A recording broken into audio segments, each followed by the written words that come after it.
তারপরে ফেললেন গাফারে, এসে বলতেছেন ওই গাফার শহরে তেনার ভাইয়ের সাথে আবু জারের সাথে বলতেছেন ভাই দেখা করে আসছে। বলে কেমন দেখলাম? বলে যখন ঢুকলাম মক্কা মদিনায়, মক্কাতে যখন ঢুকেছি সবাই বড় বড় লিডার, জ্ঞানীরা, ব্যবসায়ীরা সব ওনার বিপক্ষে। দেখবেন ভালো কাজ করতে গেলে বিপক্ষে হবে, উপরে উঠতে গেলে দেখবেন নিচ থেকে টেনে ধরার মানুষ অভাব নাই। আওয়াজ দেন ঠিক না?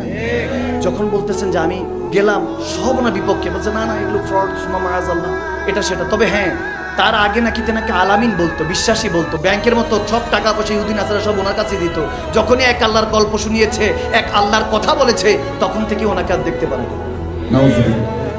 ওটা তো ঠিক আছে, সবাই ওনাকে সুম্মা মাআযাল্লাহ মিথ্যুক বলছে, এটা বলছে সেটা বলছে, ওনার কাছে যেতে দেয় না। বলে প্রথম তো আমাকে মারতে আসছে। হযরত আনিস বলতেছেন আমাকে মারতে এসেছে। বলে কার কথা এসেছো? বলে নবী মুহাম্মদ সাল্লাল্লাহু আলাইহি ওয়াসাল্লামের কাছে। উনি বলে কি তার কাছে কি এসে মারতে গেছে? আমি বলছি শুনো আমার পরিচয় আগে শুনে নাও, তারপর আমাকে মেরো। আমি একা এসেছি, একজনের হুকুমে আসছি, তেনাকে জামানা আবু জার নামে চিনি। সবাই ঢোক গিলল। কার ভাই? বলে আবু জারের ভাই। হযরত কেমন আছেন? ভালো আছেন? দেখবেন যখন পজিশন দেখা দেয় তখন সালামে একটা জায়গায় 10টা দেয়, ঠিক কি না?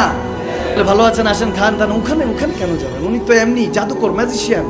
আপনার ধর্ম দেখবেন আপনার থেকে লুট করে ফেলে। সুম্মা মাআযাল্লাহ নাউযুবিল্লাহ। এরকম উল্টা পাল্টা যখন বলতেছে দয়াল নবীর নামে, বলে ভাই আমি সবাইটা শুনতেছি, মানতেছি, শুনতেছি, মানতেছি, বুঝতেছি, বুঝতে বুঝতে যখন তেনার কাছে গেলাম, বললাম ঠিক আছে সমস্যা নাই, আমার ভাই পাঠিয়েছে।